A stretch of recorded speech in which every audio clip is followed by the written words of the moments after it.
bonjour. Aujourd'hui, je vous propose la lecture d'un extrait d'un livre écrit par Gustave Eiffel à propos de sa célèbre tour. Livre qu'il a écrit en 1902 et qui raconte l'histoire de la tour qui fut montrée pour l'exposition universelle de 1900 qui a eu lieu à Paris.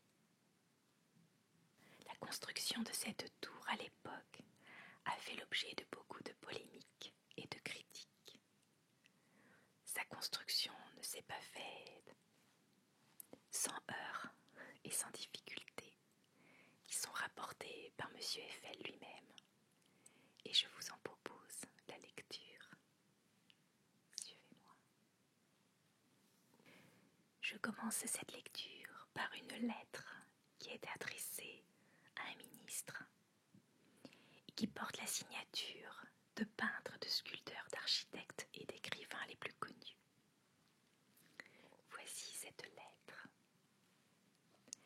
Nous venons, écrivains, peintres, sculpteurs, architectes, amateurs passionnés de la beauté jusqu'ici intacte de Paris, protester de toutes nos forces, de toute notre indignation, au nom du goût français méconnu, au nom de l'art et de l'histoire français menacés, contre l'érection en plein cœur de notre capitale de l'inutile et monstrueuse tour Eiffel.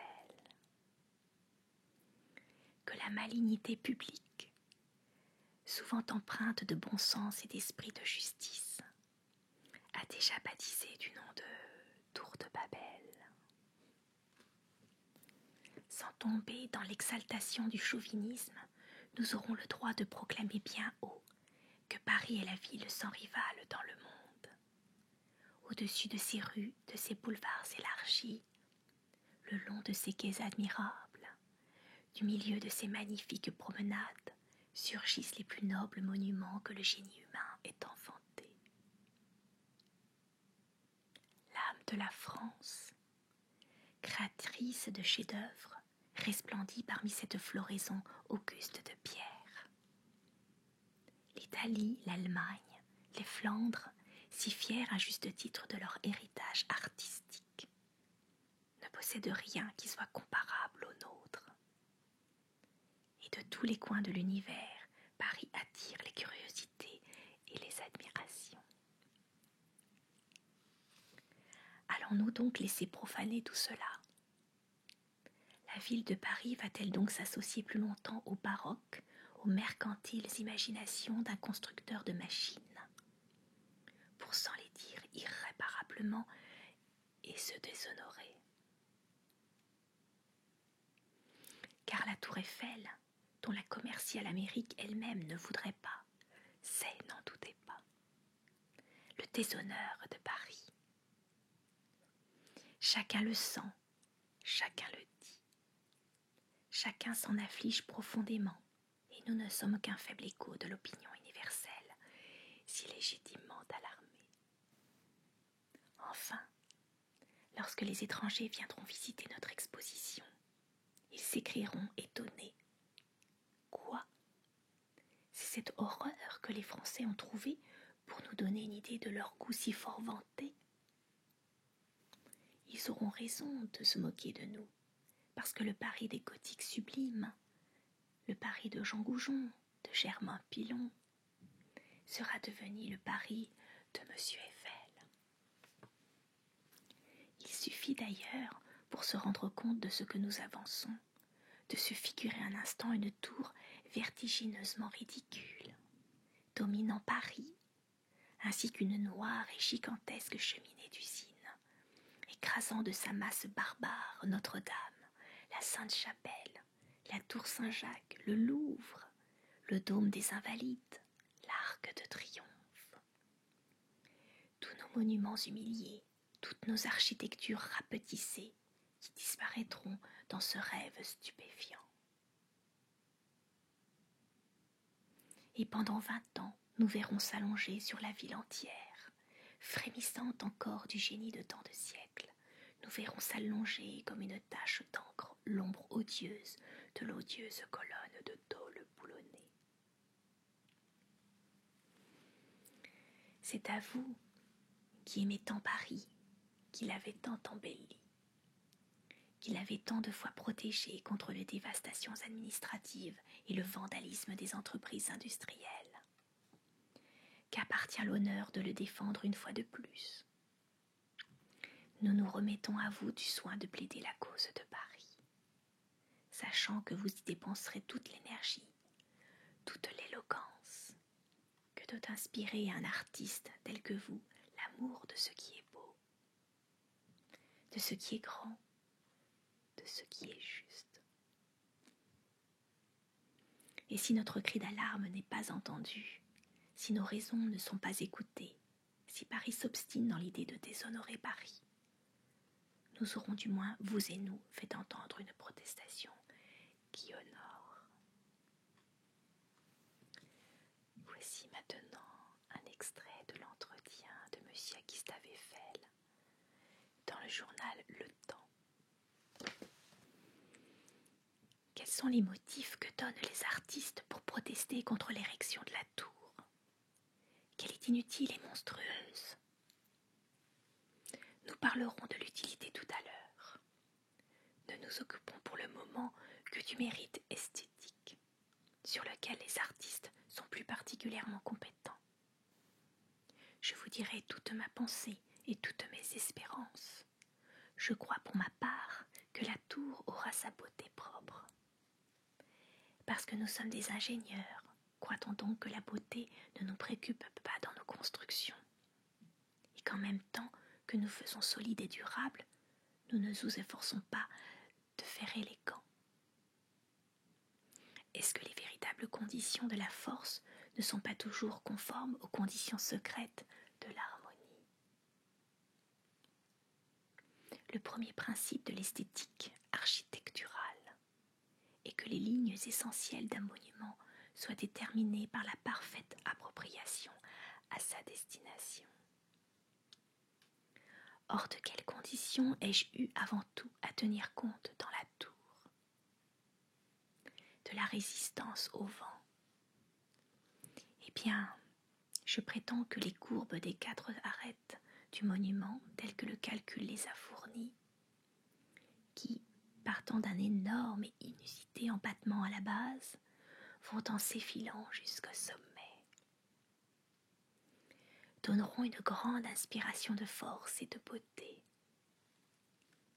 car elles traduiront aux yeux la hardiesse de la conception dans son ensemble, de même que les nombreux vides ménagés dans les éléments mêmes de la construction accuseront fortement le constant souci de ne pas livrer inutilement aux violences des ouragans, des surfaces dangereuses pour la stabilité de l'édifice. Il y a du reste dans le colossal une attraction, un charme propre auquel les théories d'art ordinaire ne sont guère applicables.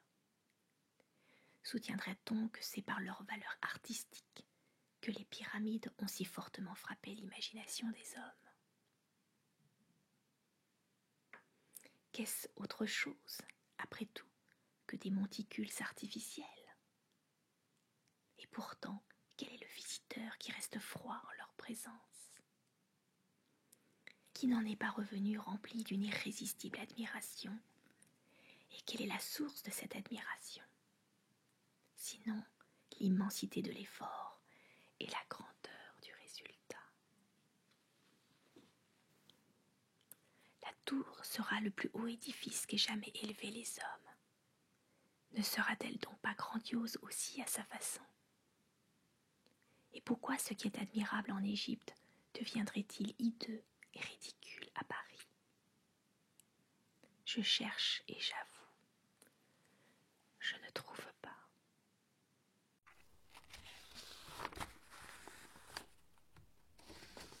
La protestation dit que la tour va écraser de sa grosse masse barbare Notre-Dame, la Sainte-Chapelle, la tour Saint-Jacques, le Louvre, le dôme des Invalides, l'Arc de Triomphe, tous nos monuments. Que de choses à la fois. Cela fait sourire vraiment. Quand on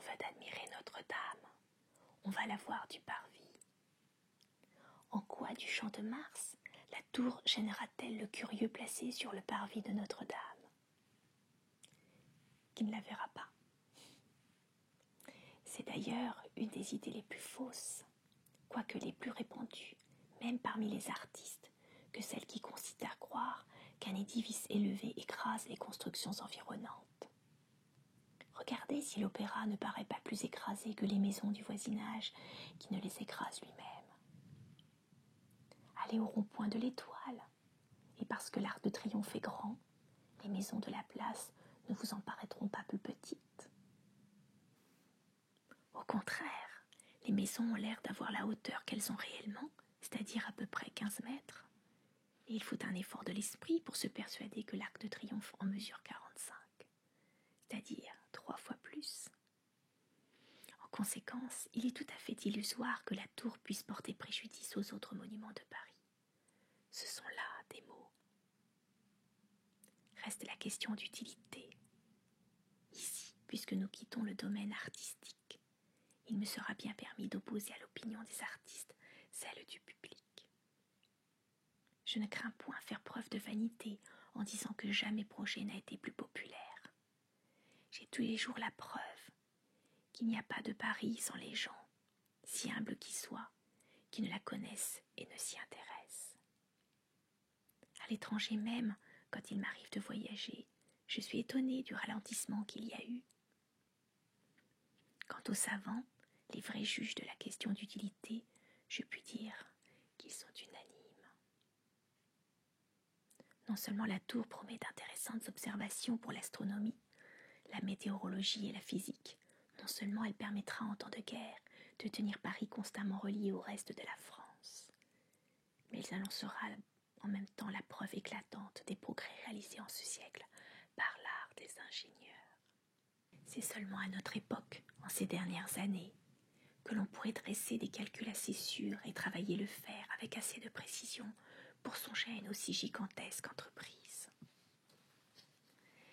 N'est-ce rien pour la gloire de Paris que ce résumé de la science contemporaine soit érigé dans ses murs? La protestation gratifie la tour d'odieuses colonnes de tôle boulonnée. Je n'ai point vu ce ton de dédain sans une certaine impression irritante.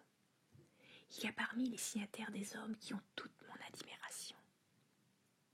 Mais il y en a beaucoup d'autres qui ne sont connus que par des productions de l'art le plus inférieur, ou par celles d'une littérature qui ne profite pas beaucoup au bon renom de notre pays. Il me semble que, n'eût-elle pas d'autre raison d'être que de montrer que nous ne sommes pas simplement le pays des amuseurs, mais aussi celui des ingénieurs et des constructeurs, qu'on appelle de toutes les régions du monde pour édifier des ponts, des viaducs, les gares et les grands monuments de l'industrie moderne. La tour Eiffel mériterait d'être traitée avec considération. J'ai tenu à reproduire cette réplique, malgré la vivacité de la forme, parce qu'elle rappelle l'ardeur des polémiques qui avaient été engagées au moment de la construction et les difficultés sans cesse renaissantes contre lesquelles pendant 2 années j'ai eu jusqu'au bout à lutter. Mais mon projet avait 2 puissants auxiliaires qui lui sont encore fidèles. Le patronage des hommes connus par leur haute science et la force irrésistible de l'opinion du grand public. Autre objection contre la tour et son utilité. Les objections les plus fréquemment mises en avant étaient que la construction elle-même était impossible, que jamais on ne pourrait lui donner une résistance capable de s'opposer à la violence du vent,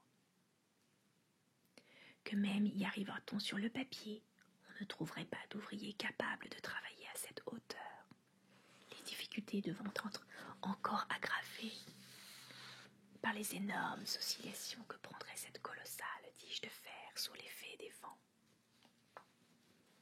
Ces objections, qui semblent actuellement bien puériles, ne me touchaient guère.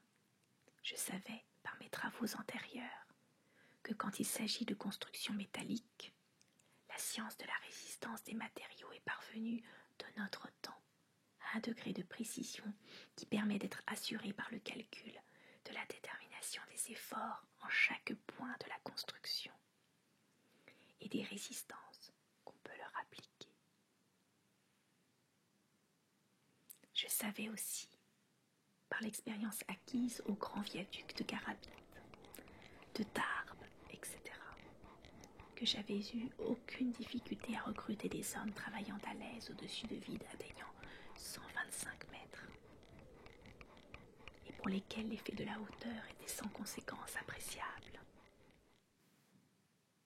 Quant aux oscillations, le calcul les montrait si faibles et si lentes que les ouvriers portés par la construction n'en devaient ressentir aucun effet gênant et à peine s'en apercevoir. J'eus bien davantage à lutter contre cette objection sans cesse renaissante de l'inutilité de la tour, qui était la tarte à la crème courante. Voici ce que je ne cessais de répéter. Connue du monde entier, la tour a frappé l'imagination de tous en leur inspirant le désir de visiter les merveilles de l'exposition. Et il est indiscutable qu'elle a excité une curiosité et un intérêt universel. Étant la plus saisissante manifestation de l'art des constructions métalliques par lesquelles nos ingénieurs se sont illustrés en Europe, elle est une des formes les plus frappantes de notre génie national moderne.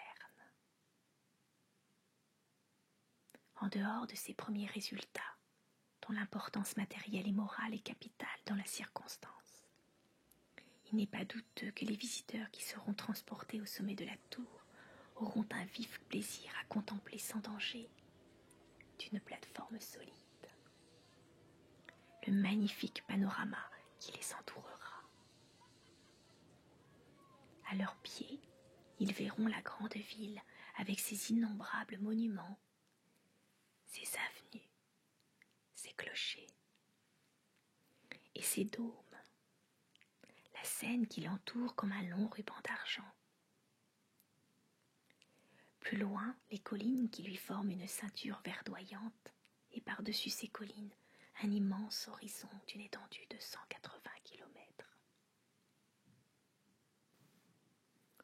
On aura autour de soi un site d'une beauté incomparable et nouvelle, devant lequel chacun sera vivement impressionné par le sentiment des grandeurs et des beautés de la nature, en même temps que par la puissance de l'effort humain.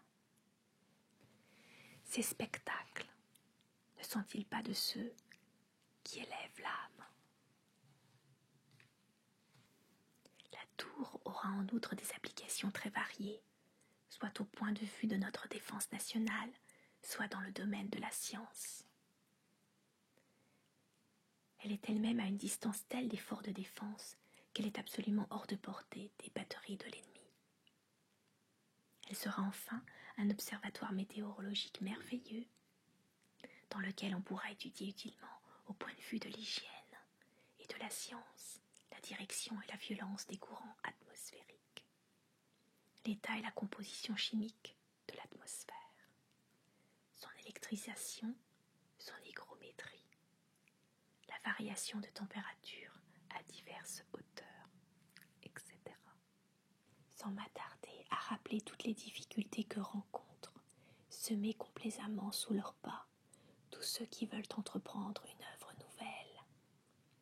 Je dirai seulement que grâce aux bonnes raisons que je viens d'exposer rapidement et à la persévérance que je mis à leur service, la cause fut enfin gagnée, qu'il n'y eut plus qu'à déterminer l'emplacement définitif sur lequel la tour devait s'élever. Choix de l'emplacement définitif de la tour. La première question à résoudre était celle de l'emplacement définitif de la tour. De graves objections étaient faites au choix du champ de Mars. Était-il rationnel de construire la tour dans le fond de la vallée de la Seine? Ne valait-il pas mieux la placer sur un point élevé, sur une éminence qui lui servirait en quelque sorte de piédestal, et on augmenterait le relief? Ce gigantesque pylône n'allait-il pas écraser le palais du champ de Mars? convenait-il d'édifier un monument définitif dans l'emplacement où seraient sans aucun doute organisées les expositions futures, de s'astreindre ainsi à le faire nécessairement entrer dans le cadre de ces expositions, alors que la nouveauté des installations est l'un des éléments essentiels, sinon l'élément primordial du succès. Certes, les critiques étaient graves, mais en éloignant la tour, on eût tout à la fois compromis le succès financier de l'entreprise et perdu une forte part du bénéfice qu'elle devait apporter à l'exposition de 1889. Il ne restait donc à choisir qu'entre le Champ de Mars et la place du Trocadéro. L'adoption de ce dernier emplacement n'eût fait gagner qu'une hauteur de 25 mètres environ, chiffre bien minime relativement aux 300 mètres de la tour. Elle aurait donné lieu aux plus sérieuses difficultés pour l'assiette des fondations sur un fol profondément excavé par les anciennes carrières de Paris. Enfin, le contact immédiat du monument avec le palais du Trocadéro eût certainement produit un effet désastreux. Il fallut accepter le Champ de Mars. Du reste, à côté de ces inconvénients, cette solution avait de réels avantages. Elle permettait notamment d'utiliser la tour comme entrée monumentale de l'exposition, en face du pont d'Iéna, d'éviter par suite la construction d'une entrée spéciale et de réaliser de ce chef une grosse économie, tout en dotant le concessionnaire d'une subvention de 1 500 000 francs.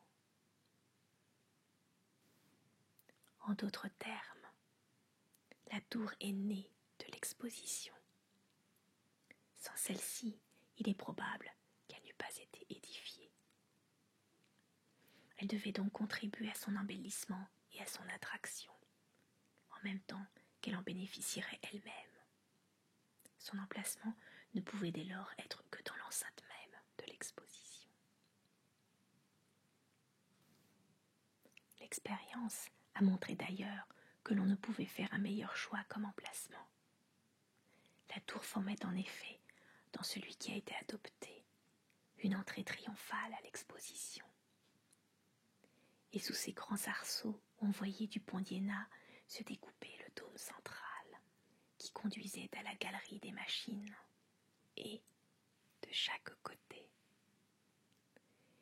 les dômes des galeries des beaux-arts et des arts libéraux, où ils s'encadraient merveilleusement.